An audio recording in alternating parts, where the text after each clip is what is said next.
Es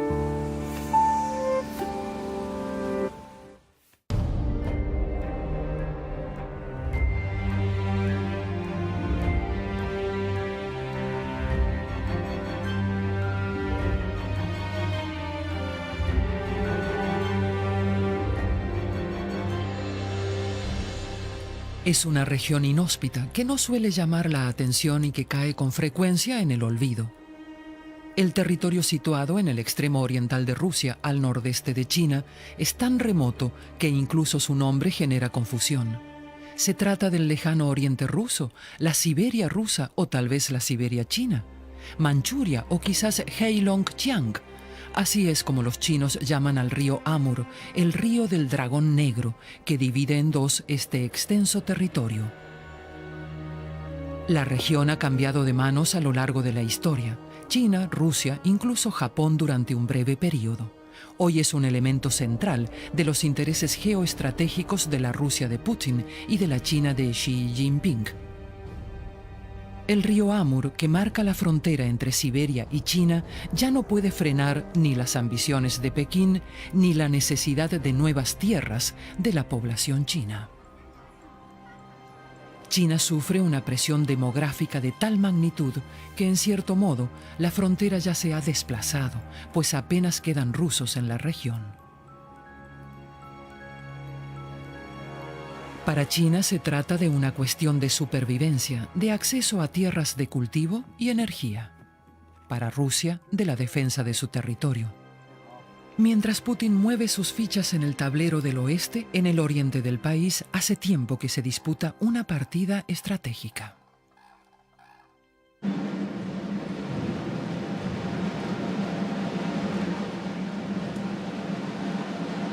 El 22 de marzo de 2013, en su primera visita internacional como líder del Partido Comunista de China, Xi Jinping escoge reunirse con Putin.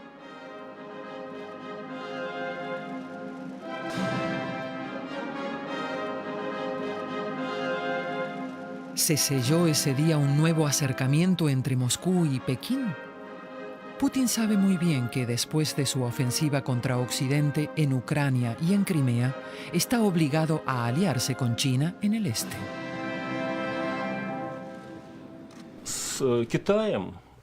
Rusia no se siente amenazada por China, la India ni Asia Central, sino que vuelve a orientarse con fuerza hacia el este. En la época de Stalin, Rusia era un régimen autoritario oriental que buscaba a sus aliados en el este, le volvía la espalda a Occidente y se atrincheraba tras la cortina de hierro. Hoy la situación es similar.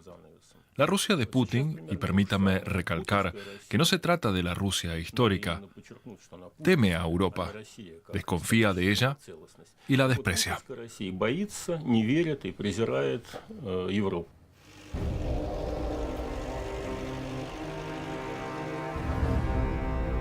Con la guerra en Ucrania y la anexión de Crimea, Putin abrió una brecha con Occidente. Una situación que se agravó tras el 17 de julio de 2014, cuando un misil ruso derribó un avión civil con 298 pasajeros a bordo.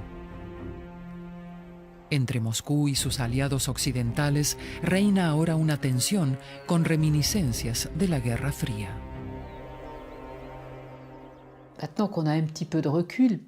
Al contemplar en la actualidad lo ocurrido en Ucrania desde una cierta perspectiva, observamos que el gobierno sigue inmerso en una fase de declive, de crisis, y que continúa sometido a fuertes presiones.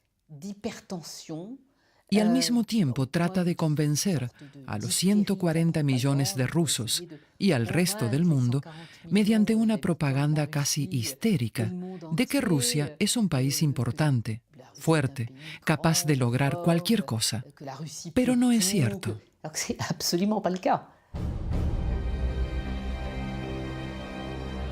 El 9 de mayo de 2015, Rusia celebra en Moscú el fin de la Segunda Guerra Mundial con el mayor desfile militar desde la caída de la Unión Soviética.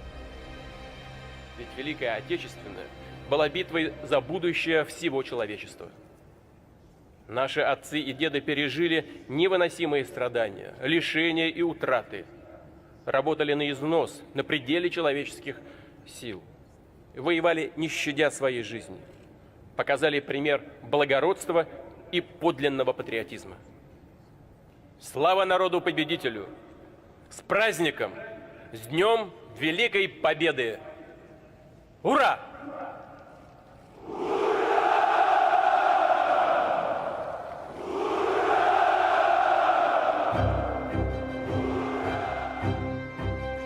La ruptura con Occidente ya es oficial. Aquí no está presente ningún mandatario occidental.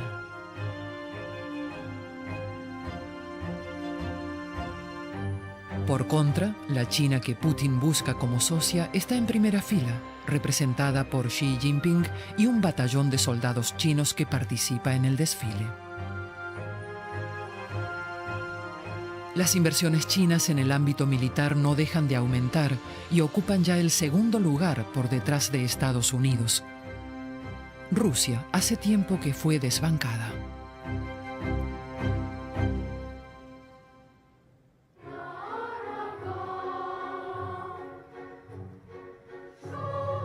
Además de su poderío militar, China tiene otro as en la manga: el crecimiento demográfico. La población rusa de 140 millones caerá hasta los 120 millones en 2050, una cifra idéntica a la que tenía hace un siglo. La situación es similar en el extremo oriental del país. Allí se prevé que la población descienda de los 7 a los 5 millones. Al Estado le preocupa el lejano oriente y el retroceso general de la población. Este fenómeno se hace aún más patente en aquellas zonas más apartadas y en declive. Chukotka, en el extremo nororiental del país, perdió en 25 años 2/3 de su población. Durante la época soviética, el Estado atrajo a muchas personas a esa región, con promesas de salarios altos y buenas perspectivas laborales. Hoy mucha gente está abandonando la zona. Atrás quedan solo los nacidos allí, que no son muchos. Del lado chino, 120 millones de personas se agolpan en las regiones en torno al río Amur.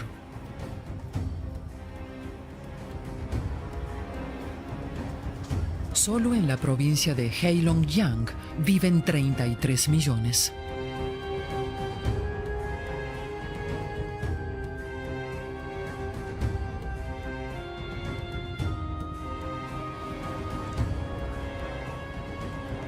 Esta evolución demográfica genera desconfianza del otro lado de la frontera. Rusia teme que oleadas de chinos inunden el extremo oriental de su territorio.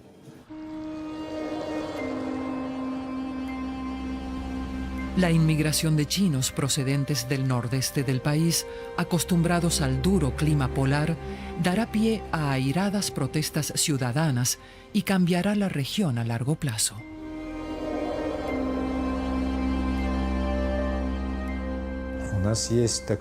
En lo referente a la inmigración, tenemos la expresión West Drift. La población se traslada hacia el oeste desde cualquier región situada al este de los Urales.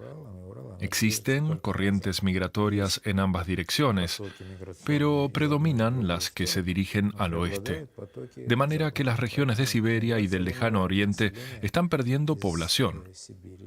Y no se puede hacer nada para evitarlo, pues los recursos demográficos del país son muy limitados.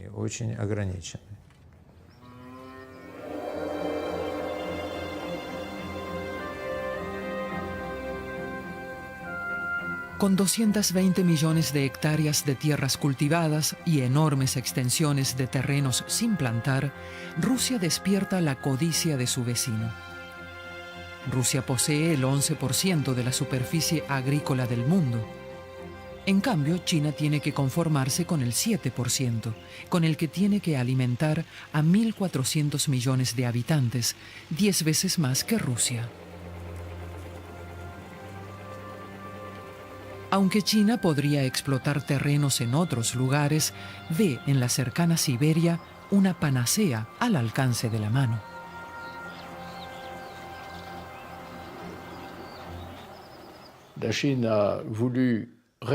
China trató de regular el problema de sus fronteras y lo logró en los 80 y en los 90, incluso hasta tiempos recientes en toda su periferia.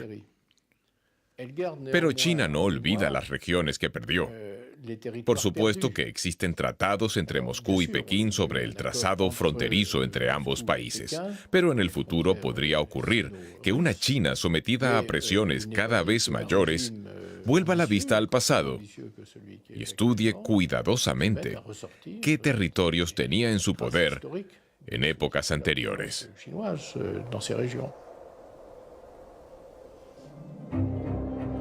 Hace casi 400 años, ambas orillas del río Amur se encontraban bajo dominio chino.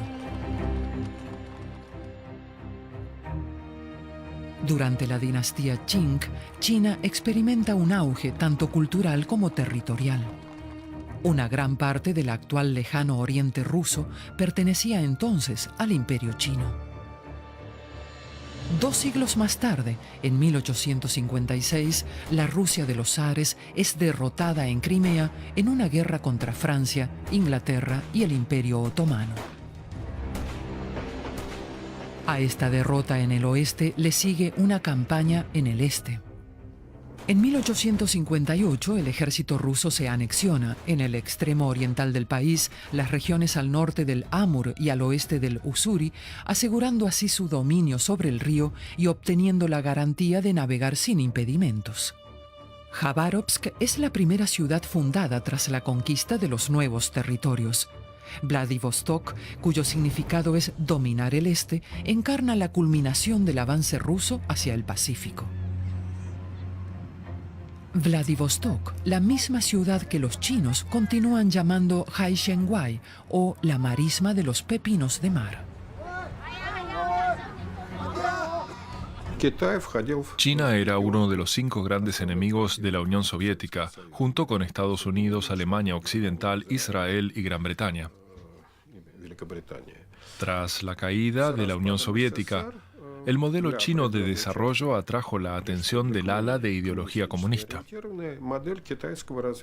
No obstante, al mismo tiempo, se realizaba una fuerte propaganda anti-China. Se hablaba del peligro amarillo, de la colonización del lejano oriente por parte de China y de que los chinos podrían asentarse en la región. Estas historias gozaron de gran popularidad desde mediados de los 90 hasta 2005.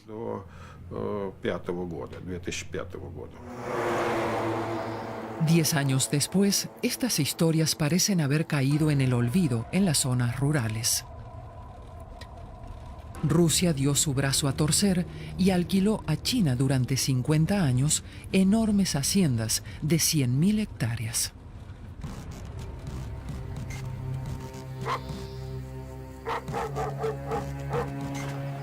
En ellas se cultivan grandes cantidades de maíz transgénico para ser consumido exclusivamente en China. La cosecha asciende a varios millones de toneladas al año. Rusia reacciona regalando tierras. Para atraer más rusos a la región, el Estado entrega gratis 1 hectárea de terreno a quien se traslade aquí. Imagínase a un ruso de Moscú o de cualquier otra ciudad que deja su hogar para mudarse a Siberia a cambio de 1 hectárea de terreno. Con 1 hectárea, en el mejor de los casos, podrá alimentar a su familia a base de papas. Para dedicarse a la agricultura necesitaría varias decenas de hectáreas. Y para que le fuese rentable, necesitaría una propiedad privada con licencia para construir, pero no las hay. La gente sabe que le están engañando. ¿Qué es 1 hectárea en un país con una superficie de 17 millones de kilómetros cuadrados?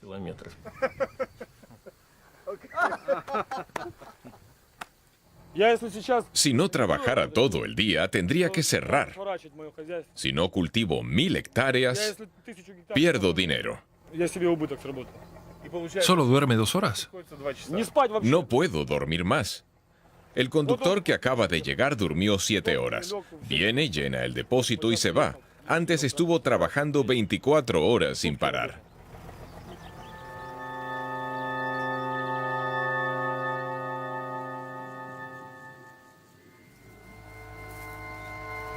Es por eso que los rusos no quieren trabajar aquí. Cultivando cereales no puedo pagarle un salario normal a ningún ruso.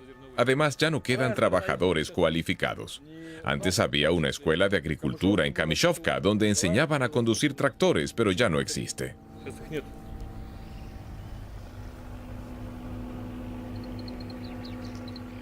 ¿Cuánto mide este terreno? 3.000 hectáreas. ¿Y el suyo?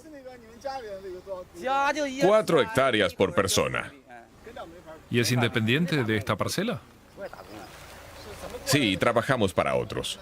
¿Cómo lo contrataron? A través de un amigo chino de nuestro jefe. ¿Su jefe es ruso y tiene amigos chinos? Sí, en Rusia hay muchos agricultores chinos.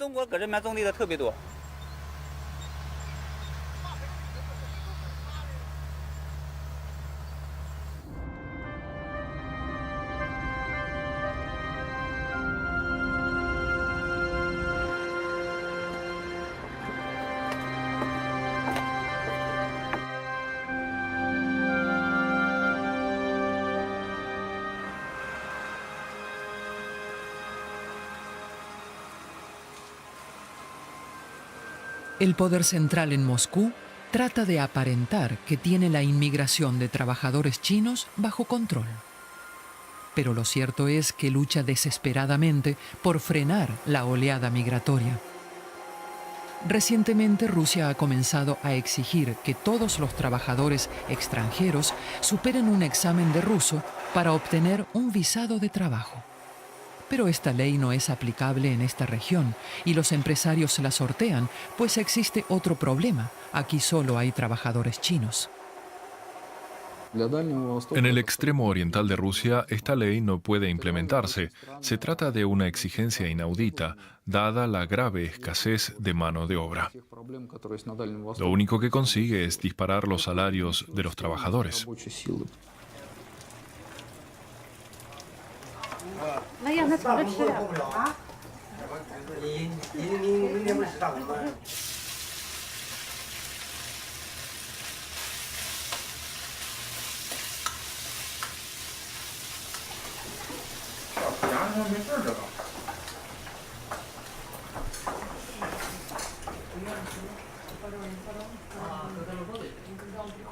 ¿Por qué viniste? ¿Por el dinero? Para vivir aquí y ganar dinero es más fácil que en China. Si trabajas bien, te pagan en rublos. Más adelante regresaremos a China. Esta empresa no está mal. La gente es simpática. Te dan los papeles rápido, el visado de trabajo. Todo legal, por supuesto. Y cuando tuvimos problemas, los rusos nos ayudaron.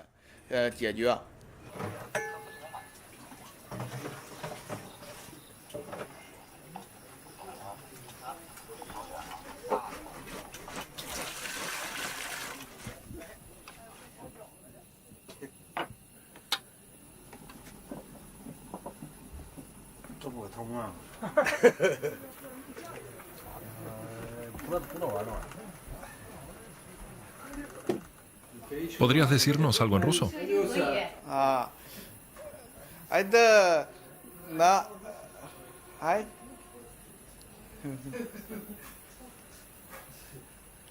Di hola, buenos días.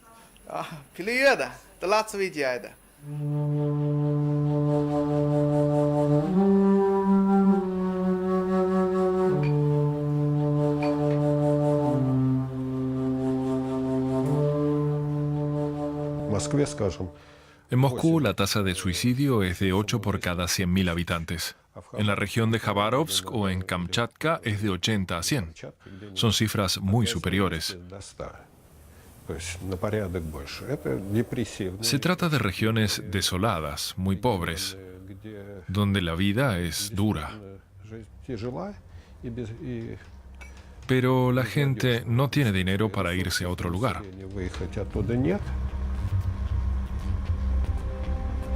La esperanza de vida masculina en Rusia es actualmente la misma que en Senegal, 62 años.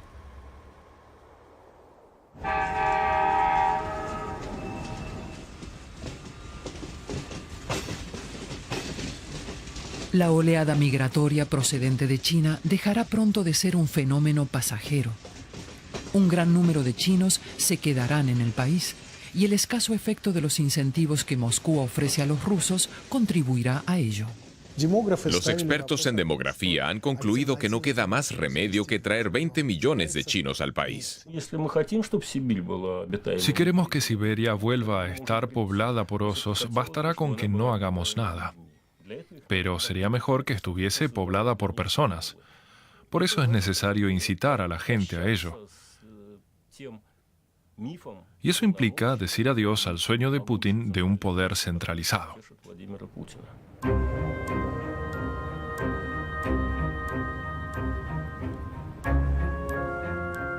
En 2011, Rusia funda un nuevo ministerio para el Lejano Oriente. Pero pese a disponer de un presupuesto de 125.000 millones de euros, no logra ningún avance. El aparato administrativo que Putin tiene en Vladivostok prefiere apostar por proyectos megalómanos estériles que no revisten utilidad para la población, como este enorme puente entre Vladivostok y la isla Rushki, un lugar inhóspito y azotado por el viento.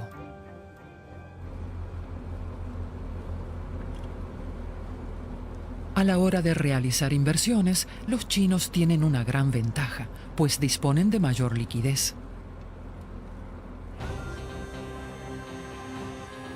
Por ejemplo, Blagoveshchensk. Este símbolo del éxito chino en suelo ruso se encuentra justo frente a la ciudad china de Heige. Si no estuviesen separadas por la frontera, ambas ciudades se habrían fusionado hace tiempo. Todas las redes de telefonía chinas funcionan aquí a la perfección, incluso más allá de la frontera. Desde la entrada en vigor de las sanciones contra Moscú, la economía rusa se encuentra en recesión. Nuestros socios chinos pueden invertir pidiendo créditos en China al 5 o al 6% de interés. En Rusia la tasa es del 26%. Mientras que en el resto del mundo se bajan los tipos por culpa de la crisis, Rusia los eleva. Como empresario es algo que no entiendo. Más allá del sector de las materias primas, la economía rusa aún no ha logrado ser competitiva en los mercados regionales e internacionales. Dado que las sanciones afectan también al sector bancario y financiero, a Rusia le resulta muy difícil conseguir capital en los mercados financieros globales. Esto es así incluso en los mercados asiáticos.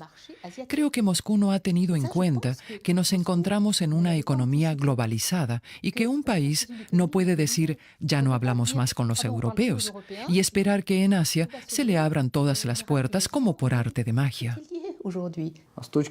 La tan temida conquista por parte de China de los territorios del norte, la supuesta tierra prometida, es en mi opinión un disparate. ¿Cómo explicarlo? ¿Merece la pena conquistar realmente el lejano oriente ruso?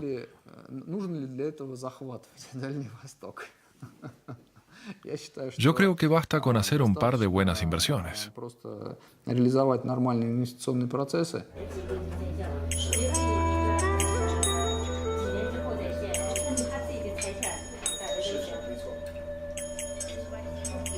Li Wenhui es el ejemplo perfecto de una integración exitosa. La empresaria china tiene una pareja rusa, una hija de 7 años, 5 restaurantes y un puesto de comida rápida. Pero su principal negocio es una fábrica de ladrillos, con una parcela de 800.000 metros cuadrados, en la que pronto se construirán edificios de viviendas. Para Li Wenhui, el futuro pasa por crear numerosos alojamientos para dar cobijo a la oleada de personas provenientes de su país.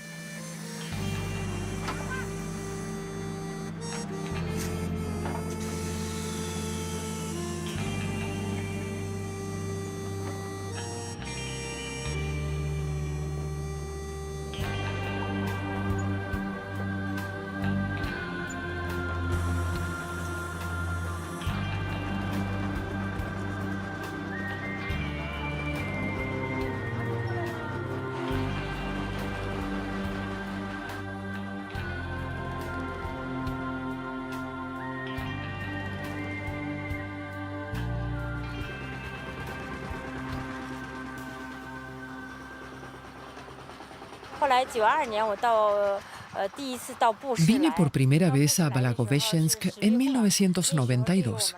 Hacía frío. Yo llevaba unos pantalones gruesos, mientras que las muchachas rusas llevaban zapatos de tacón, medias y faldas. Estaban tan lindas. Yo nunca había visto nada parecido en China. Estaba acostumbrada a llevar el mismo vestido de día y de noche. Pero las rusas se cambiaban antes de irse a dormir. Eso era algo nuevo para mí.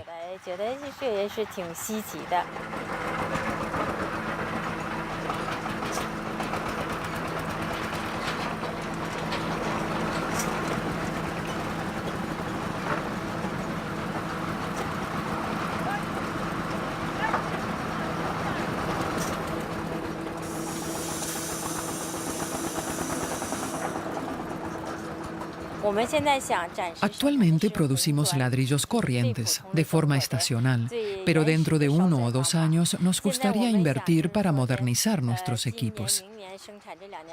Así podríamos ampliar la producción a todo el año.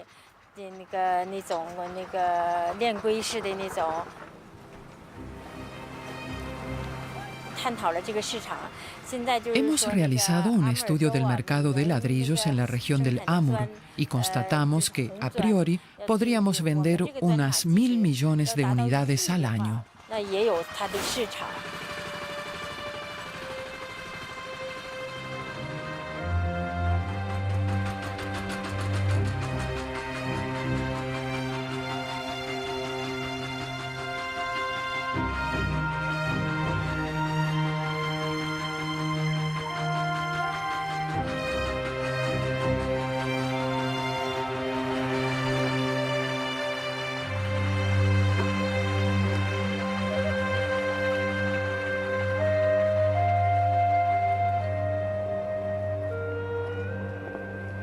Los chinos ya no disimulan su presencia en la región.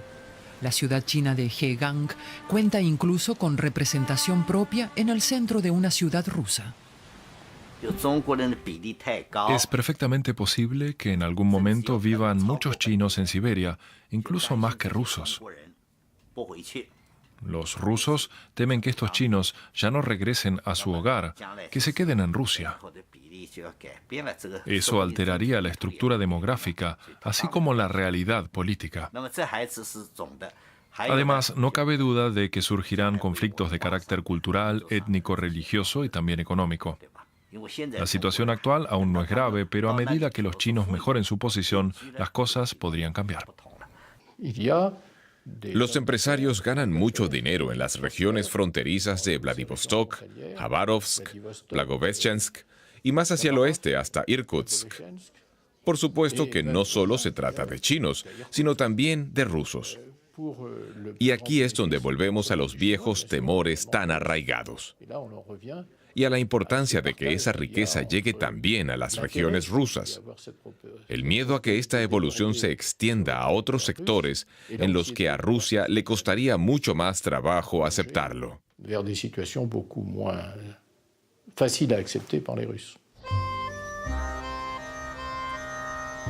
La tasa de natalidad en Rusia está en retroceso, pese al incentivo de 9.000 euros que el Estado paga a quien tenga un segundo hijo. Las parejas mixtas de rusos y chinos son escasas, pues la población rusa mantiene las distancias, ahora incluso más que antes.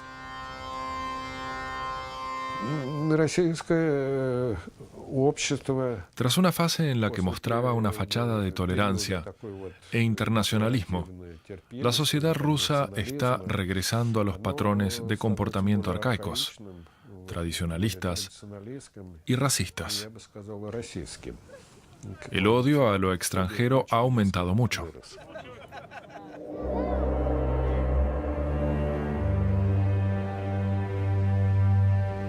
Para China y sus habitantes, este tipo de racismo es desconocido.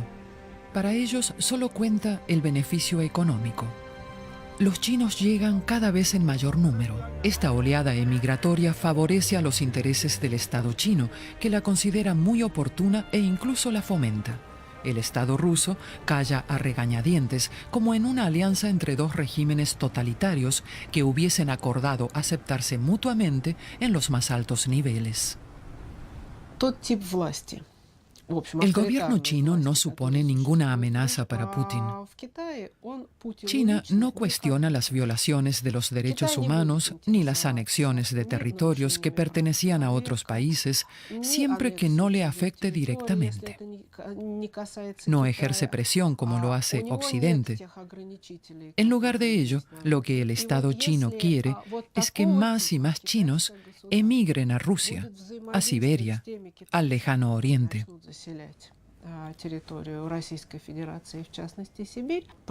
Y la población china se adaptará a este sistema, que cada vez adopta más la forma de un gobierno autoritario.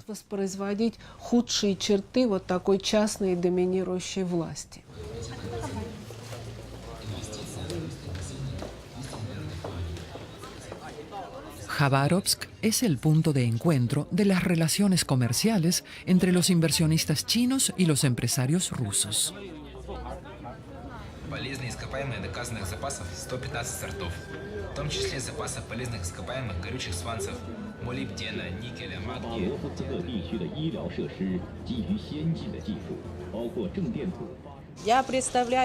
Soy asistente del subdirector general de una empresa de tecnología y comercio de la provincia de Jilin. ¿Cuánto piensan invertir? ¿Tienen un límite? No, no tenemos límite. A este foro acuden numerosas corporaciones financieras. Muchas de ellas están dispuestas a ofrecer sus servicios a una multitud de empresas. Оказать услуги всем предприятиям.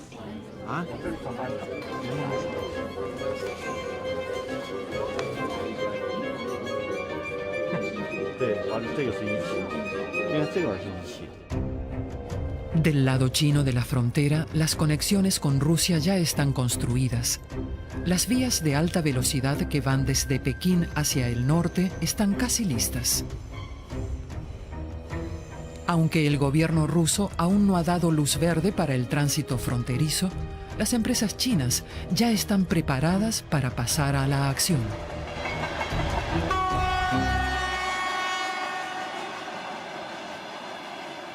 Del lado ruso, muchos se preguntan si la región autónoma hebrea de Birobidzhan, que Stalin fundó en 1928 para los judíos de la Unión Soviética y el resto del mundo, simplemente ha estado esperando la llegada de los chinos todo este tiempo. China está despertando de su letargo a la región, extraordinariamente rica en recursos mineros. Esta planta siderúrgica que los chinos están construyendo da trabajo fijo a 1.000 empleados e ingenieros.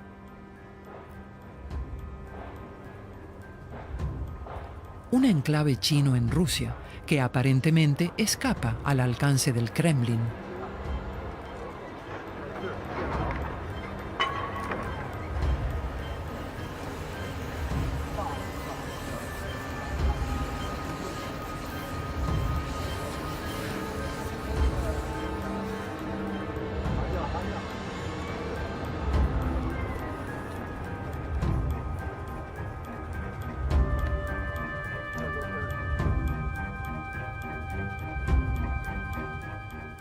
Este trazado ferroviario es el mayor proyecto industrial que Rusia está llevando a cabo en su lejano oriente. Está listo para unirse a la red de ferrocarriles china en cuanto finalice la construcción del puente que cruza el río Amur.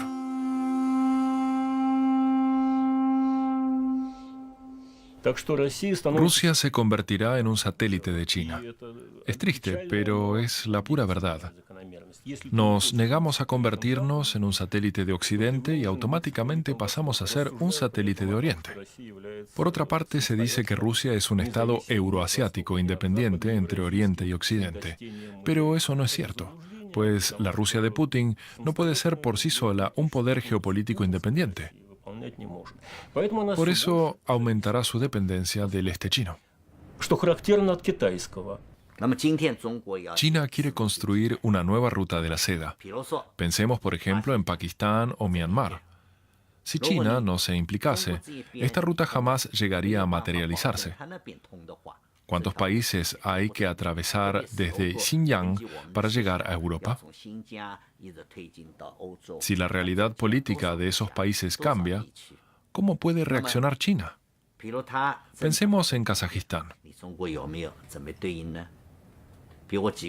Si ocurriese allí lo mismo que está pasando en Ucrania, o si Nazarbayev muriese, ¿cómo podría China asegurar la primera etapa de la ruta de la seda? Podrían surgir problemas.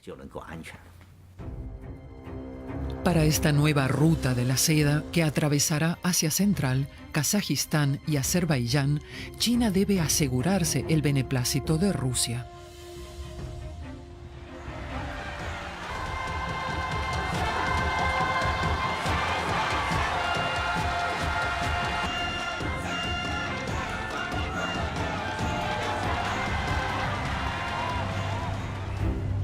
El 10 de noviembre de 2014, con motivo de la cumbre del Foro de Cooperación Económica Asia-Pacífico, Putin y Xi Jinping firman contra la voluntad del enemigo común, Barack Obama, un prometedor acuerdo para el suministro de gas a China. En virtud del acuerdo, Gazprom se compromete a suministrar a China 38.000 millones de metros cúbicos de gas durante 30 años, a cambio de 400.000 millones de dólares. La nueva ruta de la seda por vía marítima entre China y Occidente tendría que atravesar el estrecho de Malaca, el canal de Suez y el canal de Panamá. También se pretende abrir un acceso a través de Grecia. ¿Cómo puede China motivar a todo el mundo a mantener el comercio por esta ruta? ¿Y cómo puede garantizar la seguridad del transporte por mar?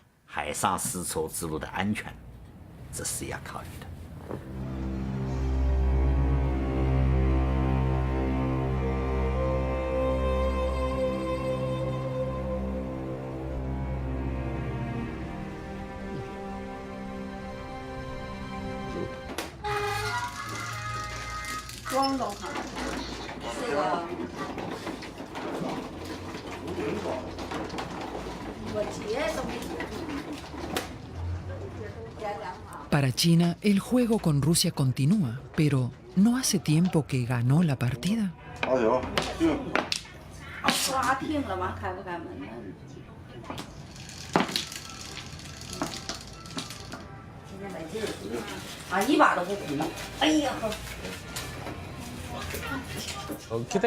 China no necesita a Rusia, solamente ahora, de forma temporal, para mostrar a Estados Unidos que Rusia se ha convertido en su apéndice. Con ello refuerza su posición estratégica y su confianza en su disputa con Estados Unidos, puesto que China quiere desbancar al país americano. La Federación Rusa, encarnada en la figura de Putin, no es capaz de verlo. Rusia y China son socios muy desiguales. China quiere obligar a Estados Unidos a cambiar su forma de negociar, y si no lo consigue, utilizará a Rusia contra Occidente.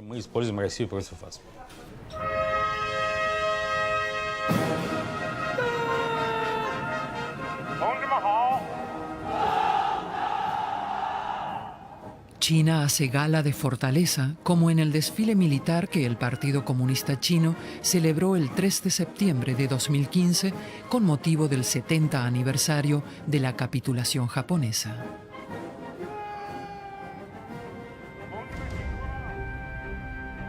Junto al presidente Xi Jinping, durante la ceremonia, Vladimir Putin parece recordar el desfile que él mismo presidió en su país hace unos meses. Con estas demostraciones de poderío militar, ambos países persiguen un objetivo común: demostrar fortaleza frente a Estados Unidos y sus aliados.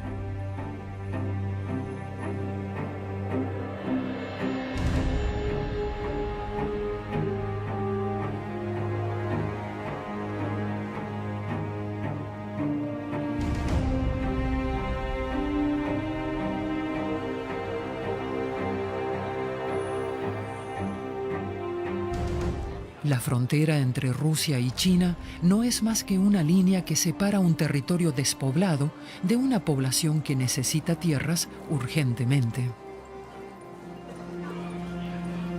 Como en un juego de estrategia, la clave está en saber cuándo avanzar. Los jefes de Estado chinos, que durante años siguieron el consejo de Deng Xiaoping de no llamar la atención y ocultar su verdadero poder, han dicho adiós a esa política. Hoy en día ya no tienen reparos a la hora de mostrar sus ambiciones. El afán expansionista chino acaba de comenzar y su estrategia global abarca los próximos 50 años. El Partido Comunista Chino ha aprendido del fracaso de la Unión Soviética. Su intención es perdurar eternamente, como la grulla de Manchuria, que habita en ambas orillas del río Amur. En China, la grulla es un símbolo de la vida eterna.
Al contemplar en la actualidad lo ocurrido en Ucrania desde una cierta perspectiva, observamos que el gobierno sigue inmerso en una fase de declive, de crisis, y que continúa sometido a fuertes presiones.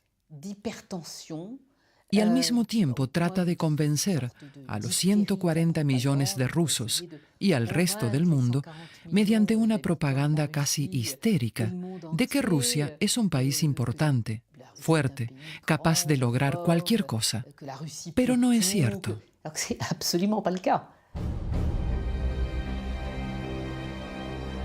El 9 de mayo de 2015, Rusia celebra en Moscú el fin de la Segunda Guerra Mundial con el mayor desfile militar desde la caída de la Unión Soviética.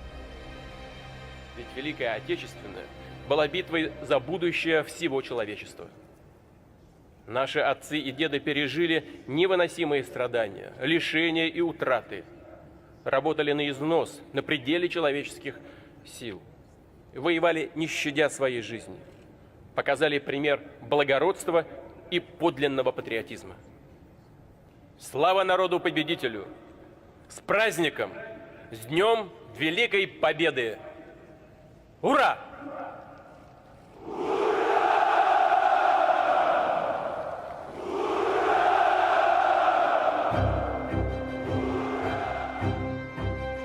La ruptura con Occidente ya es oficial.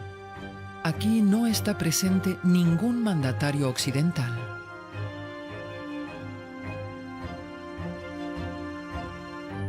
Por contra, la China que Putin busca como socia está en primera fila, representada por Xi Jinping y un batallón de soldados chinos que participa en el desfile. Las inversiones chinas en el ámbito militar no dejan de aumentar y ocupan ya el segundo lugar por detrás de Estados Unidos. Rusia hace tiempo que fue desbancada.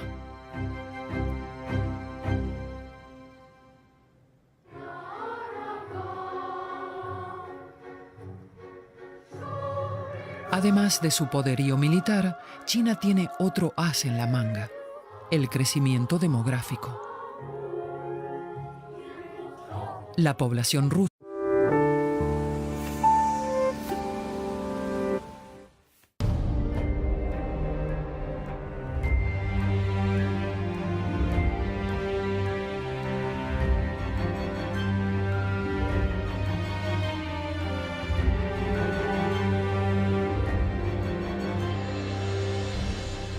Es una región inhóspita que no suele llamar la atención y que cae con frecuencia en el olvido. El territorio situado en el extremo oriental de Rusia, al nordeste de China, es tan remoto que incluso su nombre genera confusión. Se trata del lejano oriente ruso, la Siberia rusa o tal vez la Siberia china, Manchuria o quizás Heilongjiang. Así es como los chinos llaman al río Amur, el río del dragón negro, que divide en dos este extenso territorio. La región ha cambiado de manos a lo largo de la historia. China, Rusia, incluso Japón durante un breve periodo. Hoy es un elemento central de los intereses geoestratégicos de la Rusia de Putin y de la China de Xi Jinping. El río Amur, que marca la frontera entre Siberia y China, ya no puede frenar ni las ambiciones de Pegado a aliarse con China en el este.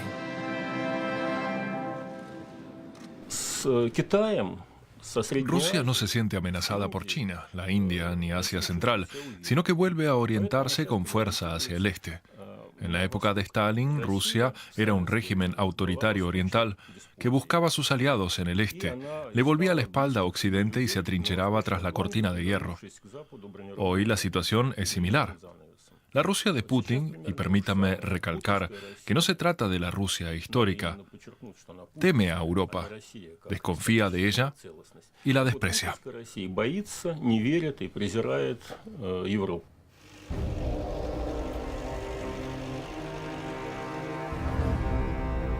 Con la guerra en Ucrania y la anexión de Crimea, Putin abrió una brecha con Occidente. Una situación que se agravó tras el 17 de julio de 2014, cuando un misil ruso derribó un avión civil con 298 pasajeros a bordo. Entre Moscú y sus aliados occidentales reina ahora una tensión con reminiscencias de la Guerra Fría. Pekín ni la necesidad de nuevas tierras de la población china. China sufre una presión demográfica de tal magnitud que, en cierto modo, la frontera ya se ha desplazado, pues apenas quedan rusos en la región. Para China se trata de una cuestión de supervivencia, de acceso a tierras de cultivo y energía. Para Rusia, de la defensa de su territorio. Mientras Putin mueve sus fichas en el tablero del oeste, en el oriente del país, hace tiempo que se disputa una partida estratégica.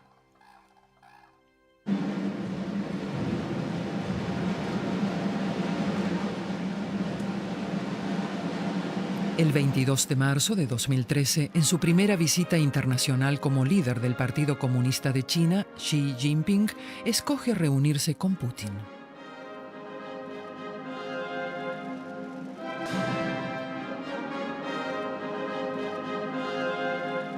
¿Se selló ese día un nuevo acercamiento entre Moscú y Pekín? Putin sabe muy bien que después de su ofensiva contra Occidente en Ucrania y en Crimea, está a obras urgentemente. Como en un juego de estrategia, la clave está en saber cuándo avanzar. Los jefes de Estado chinos, que durante años siguieron el consejo de Deng Xiaoping de no llamar la atención y ocultar su verdadero poder, han dicho adiós a esa política. Hoy en día ya no tienen reparos a la hora de mostrar sus ambiciones. El afán expansionista chino acaba de comenzar y su estrategia global abarca los próximos 50 años. El Partido Comunista Chino ha aprendido del fracaso de la Unión Soviética. Su intención es perdurar eternamente, como la grulla de Manchuria, que habita en ambas orillas del río Amur. En China, la grulla es un símbolo de la vida eterna.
Al contemplar en la actualidad lo ocurrido en Ucrania desde una cierta perspectiva, observamos que el gobierno sigue inmerso en una fase de declive, de crisis, y que continúa sometido a fuertes presiones.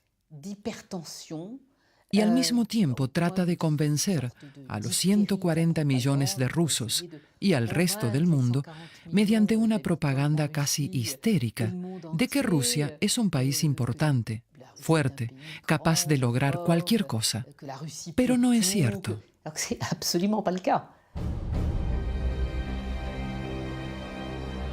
El 9 de mayo de 2015, Rusia celebra en Moscú el fin de la población rusa de 140 millones caerá hasta los 120 millones en 2050, una cifra idéntica a la que tenía hace un siglo. La situación es similar en el extremo oriental del país.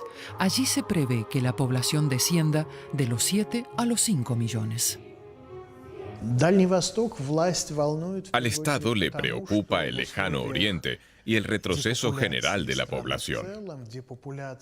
Este fenómeno se hace aún más patente en aquellas zonas más apartadas y en declive.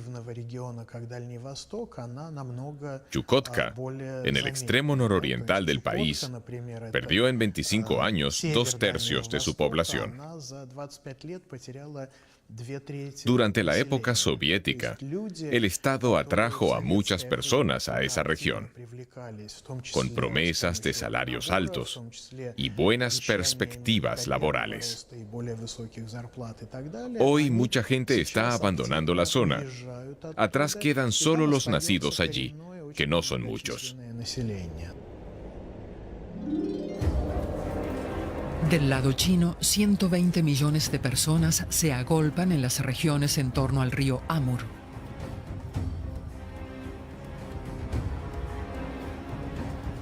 Solo en la provincia de Heilongjiang viven 33 millones.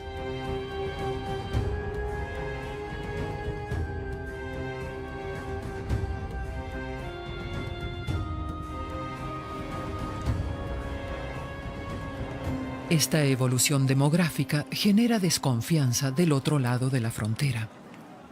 Rusia teme que oleadas de chinos inunden el extremo oriental de su territorio.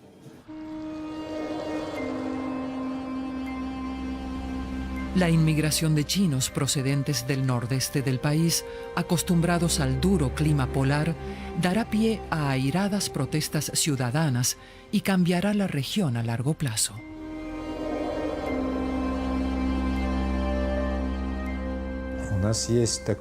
En lo referente a la inmigración, tenemos la expresión West Drift. La población se traslada hacia el oeste desde cualquier región situada al este de los Urales. Existen corrientes migratorias en ambas direcciones, pero predominan las que se dirigen al oeste, de manera que las regiones de Siberia y del lejano oriente están perdiendo población. Y no se puede hacer nada para evitarlo, pues los recursos demográficos del país son muy limitados.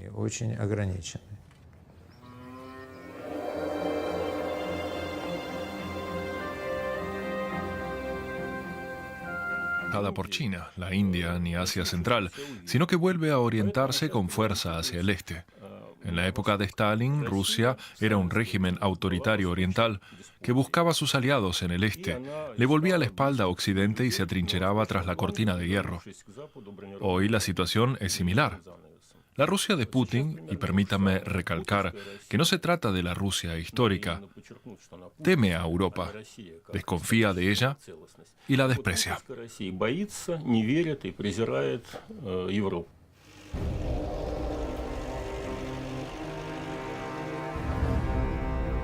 Con la guerra en Ucrania y la anexión de Crimea, Putin abrió una brecha con Occidente. Una situación que se agravó tras el 17 de julio de 2014, cuando un misil ruso derribó un avión civil con 298 pasajeros a bordo. Entre Moscú y sus aliados occidentales reina ahora una tensión con reminiscencias de la Guerra Fría.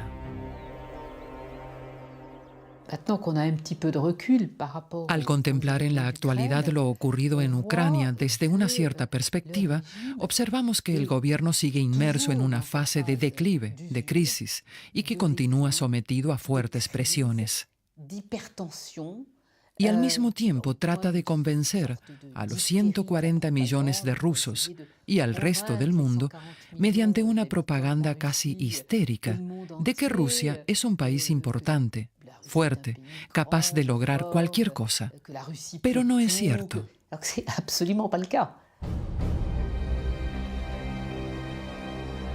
El 9 de mayo de 2015, Rusia celebra en Moscú el fin de la Segunda Guerra Mundial con el mayor desfile militar desde la caída de la Unión Soviética. Ведь Великая Отечественная была битвой за будущее всего человечества. Наши отцы и деды пережили невыносимые страдания, лишения и утраты. Работали на износ, на пределе человеческих сил. Воевали, не щадя своей жизни.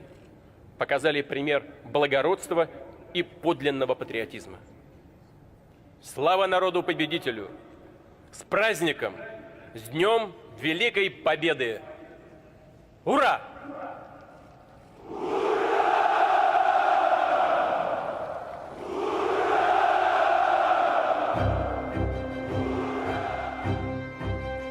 La ruptura con Occidente ya es oficial.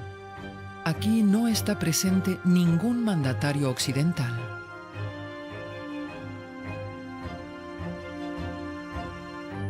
Por contra, la China que Putin busca como socia está en primera fila, representada por Región Autónoma Hebrea de Birobidjan, que Stalin fundó en 1928 para los judíos de la Unión Soviética y el resto del mundo.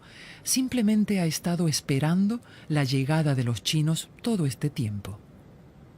China está despertando de su letargo a la región, extraordinariamente rica en recursos mineros. Esta planta siderúrgica que los chinos están construyendo da trabajo fijo a 1.000 empleados e ingenieros.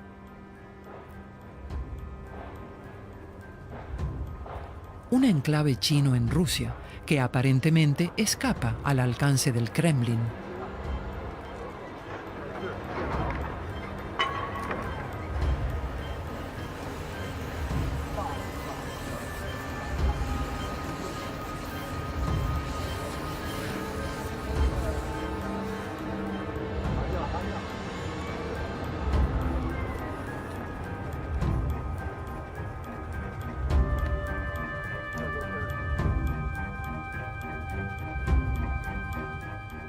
Este trazado ferroviario es el mayor proyecto industrial que Rusia está llevando a cabo en su lejano oriente. Está listo para unirse a la red de ferrocarriles china en cuanto finalice la construcción del puente que cruza el río Amur.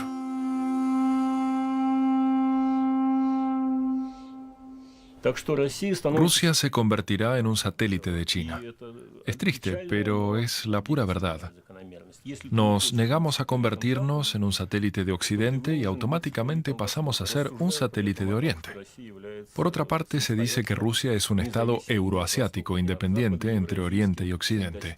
Pero eso no es cierto, pues la Rusia de Putin no puede ser por sí sola un poder geopolítico independiente. Por eso aumentará su dependencia del este chino. China quiere construir una nueva ruta de la seda. Pensemos, por ejemplo, en Pakistán o Myanmar. Si China no se implicase, esta ruta jamás llegaría a materializarse. ¿Cuántos países hay que atravesar desde Xinjiang para llegar a Europa? Si la realidad política de esos países cambia, ¿cómo puede reaccionar China? Pensemos en Kazajistán. Si ocurriese allí lo mismo que está pasando en Ucrania, o si Nazarbayev muriese, ¿cómo podría China asegurar la primera etapa de la ruta de la seda? Podrían surgir problemas. Para esta nueva ruta de la seda que atraviesa Слава народу-победителю! С праздником! С Днем Великой Победы! Ура!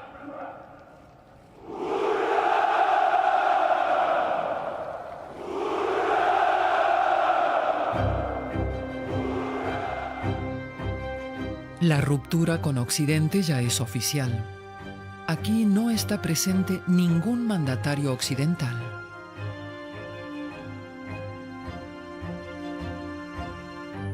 Por contra, la China que Putin busca como socia está en primera fila, representada por Xi Jinping y un batallón de soldados chinos que participa en el desfile. Las inversiones chinas en el ámbito militar no dejan de aumentar y ocupan ya el segundo lugar por detrás de Estados Unidos. Rusia hace tiempo que fue desbancada.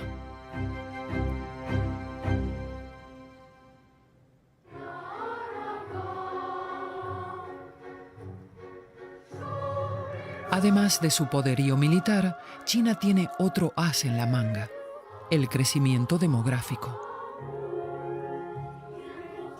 La población rusa de 140 millones caerá hasta los 120 millones en 2050, una cifra idéntica a la que tenía hace un siglo. La situación es similar en el extremo oriental del país. Allí se prevé que la población descienda de los 7 a los 5 millones.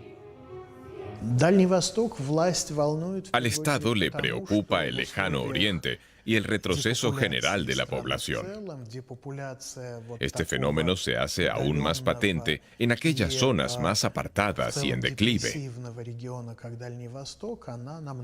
Chukotka, en el extremo nororiental del país, perdió en 25 años 2/3 de su población. Durante la época soviética, el Estado atrajo a muchas personas a esa región, con promesas de salarios altos y buenas perspectivas laborales. Hoy mucha gente está abandonando la zona.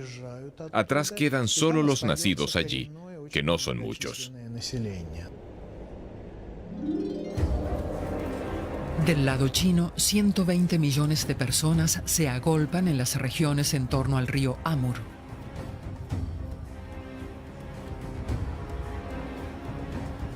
Solo en la provincia de Heilongjiang viven 33 millones.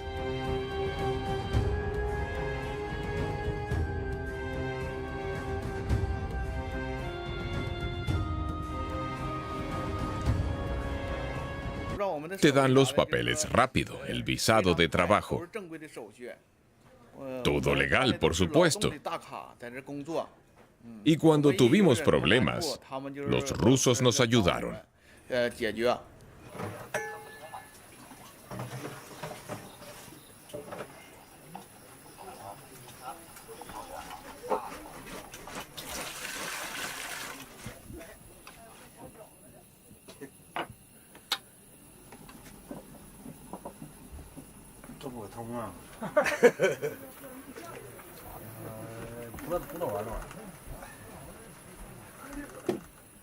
¿Podrías decirnos algo en ruso?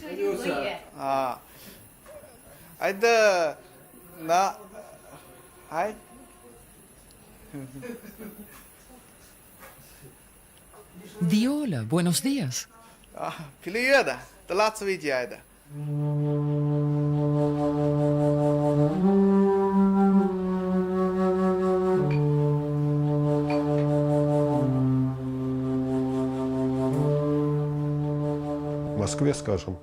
En Moscú, la tasa de suicidio es de 8 por cada 100.000 habitantes. En la región de Khabarovsk o en Kamchatka es de 80 a 100. Son cifras muy superiores. Se trata de regiones desoladas, muy pobres, donde la vida es dura. Pero la gente no tiene dinero para irse a otro lugar.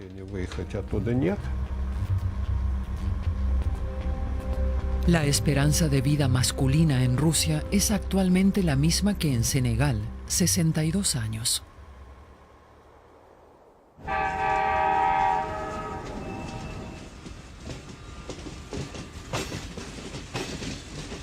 La oleada migratoria procedente de China dejará pronto de ser un fenómeno pasajero. Un gran número de chinos se quedarán en el país y el escaso efecto de los incentivos que Moscú ofrece a los rusos contribuirá a ello. Los expertos en demografía han concluido que no queda más remedio que traer 20 millones de chinos al país. Si queremos que Siberia vuelva a estar poblada por osos, bastará con que no hagamos nada. Pero sería mejor que estuviese poblada por personas. Por eso es necesario incitar a la gente a ello. Y eso implica decir adiós al sueño de Putin de un poder centralizado.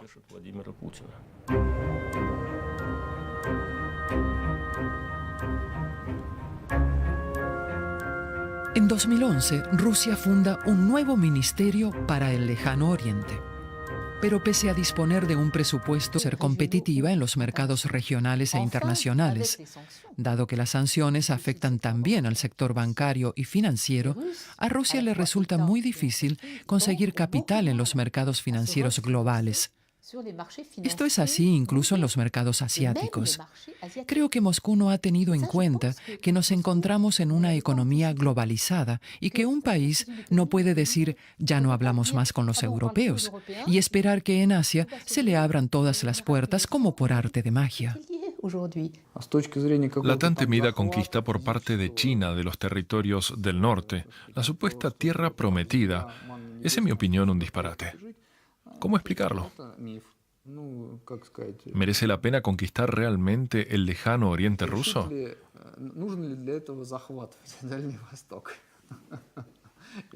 Yo creo que basta con hacer un par de buenas inversiones.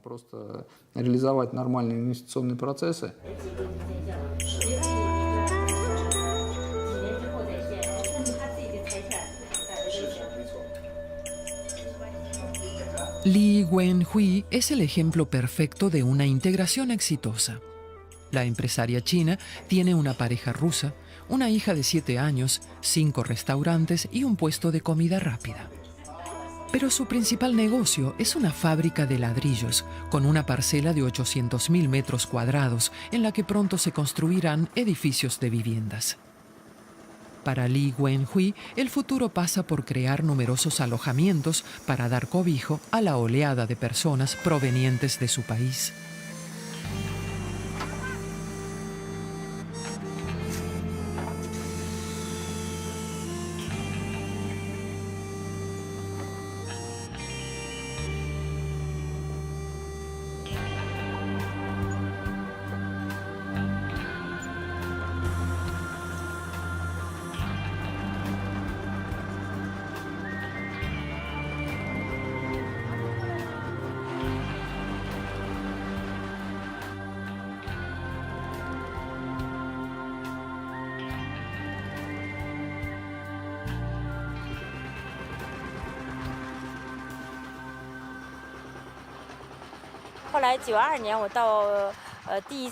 Vine por primera vez a Blagoveshchensk en 1992. Hacía frío. Yo llevaba unos pantalones gruesos, mientras que las muchachas rusas llevaban zapatos de tacón, medias y faldas. Estaban tan lindas. Yo nunca había visto nada parecido en China. Estaba acostumbrada a llevar el mismo vestido de día y de noche. Pero las rusas se cambiaban.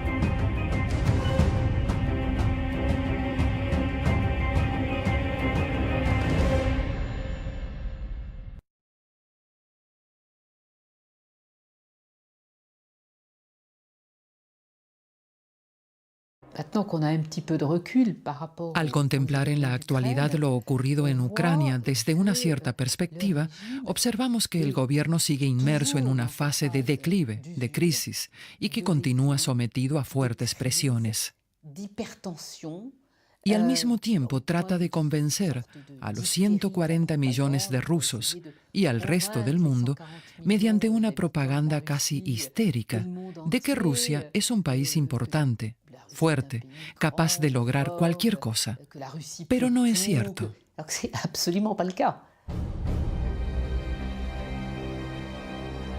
El 9 de mayo de 2015, Rusia celebra en Moscú el fin de la Segunda Guerra Mundial con el mayor desfile militar desde la caída de la Unión Soviética.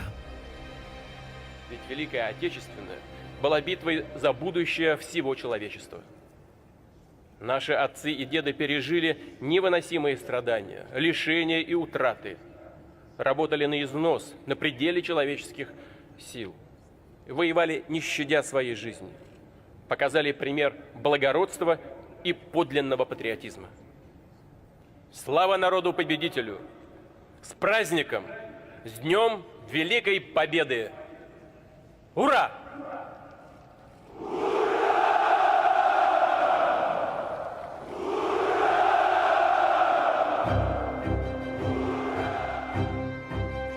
La ruptura con Occidente ya es oficial.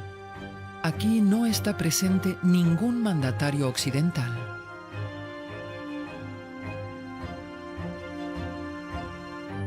Por contra, la China que Putin busca como socia está en primera fila, representada por Xi Jinping y un batallón de soldados chinos que participa en el desfile. Las inversiones chinas en el ámbito militar no dejan de aumentar y ocupan ya el segundo lugar por detrás de Estados Unidos. Rusia hace tiempo que fue desbancada. Están dispuestas a ofrecer sus servicios a una multitud de empresas.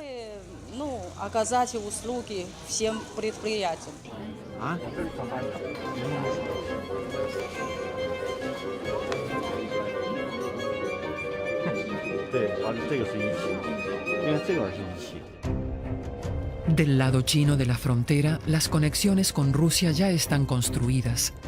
Las vías de alta velocidad que van desde Pekín hacia el norte están casi listas. Aunque el gobierno ruso aún no ha dado luz verde para el tránsito fronterizo, las empresas chinas ya están preparadas para pasar a la acción.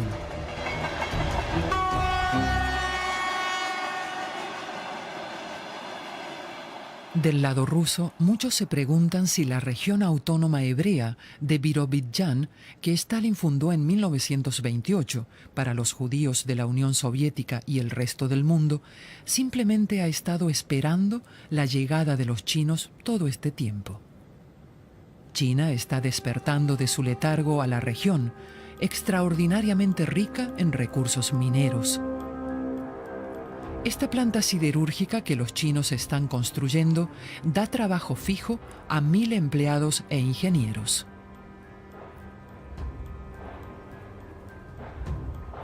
Un enclave chino en Rusia que aparentemente escapa al alcance del Kremlin.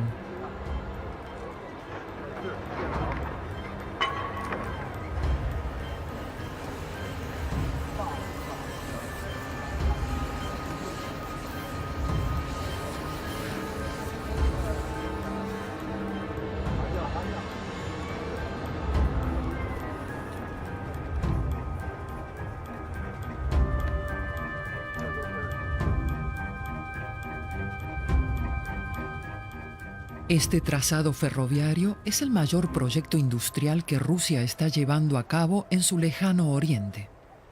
Está listo para unirse a la red de ferrocarriles china en cuanto finalice la construcción del puente que cruza el río Amur.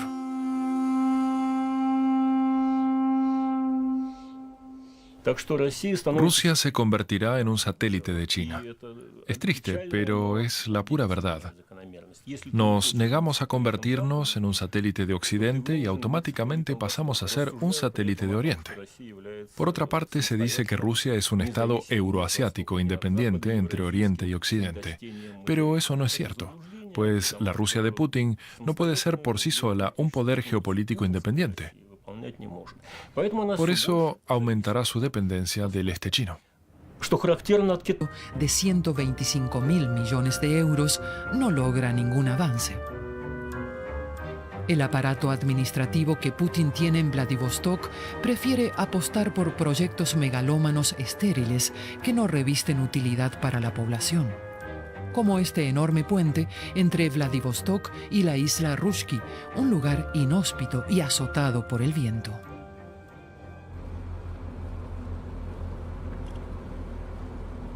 A la hora de realizar inversiones, los chinos tienen una gran ventaja, pues disponen de mayor liquidez.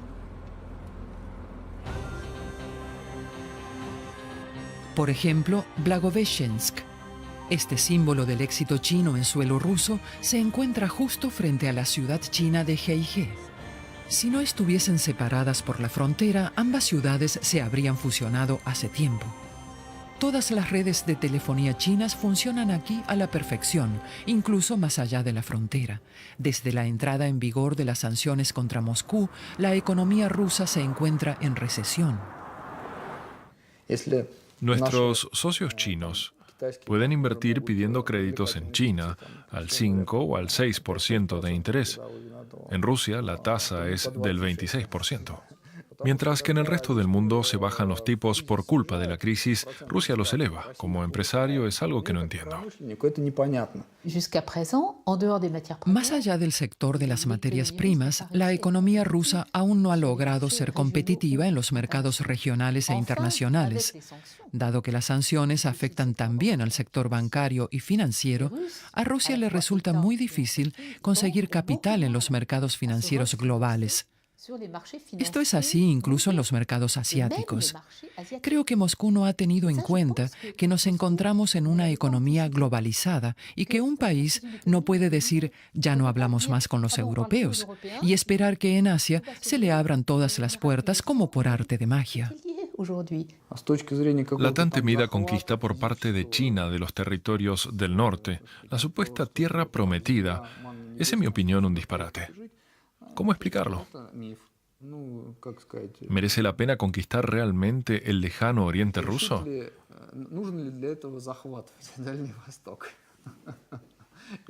Yo creo que basta con hacer un par de buenas inversiones.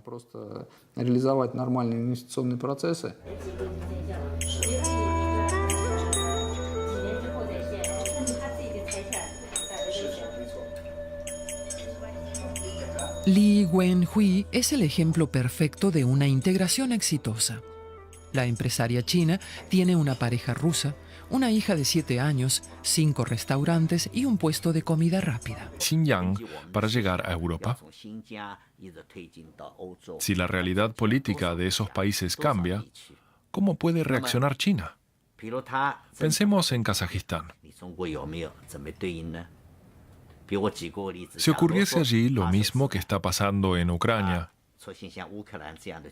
o si Nazarbayev muriese, ¿cómo podría China asegurar la primera etapa de la ruta de la seda? Podrían surgir problemas.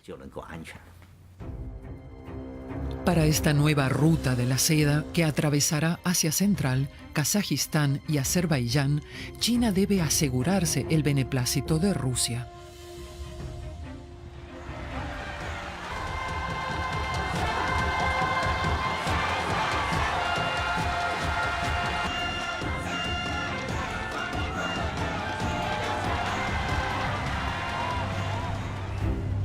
El 10 de noviembre de 2014, con motivo de la cumbre del Foro de Cooperación Económica Asia-Pacífico, Putin y Xi Jinping firman contra la voluntad del enemigo común, Barack Obama, un prometedor acuerdo para el suministro de gas a China. En virtud del acuerdo, Gazprom se compromete a suministrar a China 38.000 millones de metros cúbicos de gas durante 30 años, a cambio de 400.000 millones de dólares. La nueva ruta de la seda por vía marítima entre China y Occidente tendría que atravesar el estrecho de Malaca, el canal de Suez y el canal de Panamá. También se pretende abrir un acceso a través de Grecia. ¿Cómo puede China motivar a todo el mundo a mantener el comercio por esta ruta? ¿Y cómo puede garantizar la seguridad del transporte por mar? 海上丝绸之路的安全，这是要考虑的。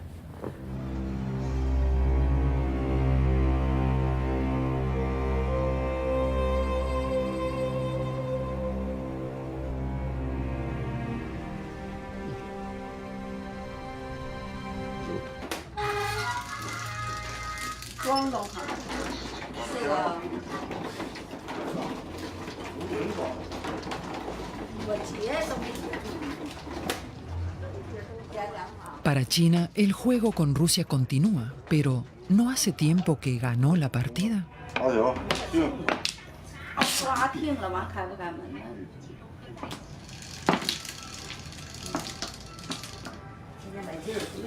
啊，一把都不鼓。哎呀！ China no necesita a Rusia, solamente ahora, de forma temporal, para mostrar a Estados Unidos que Rusia se ha convertido en su apéndice.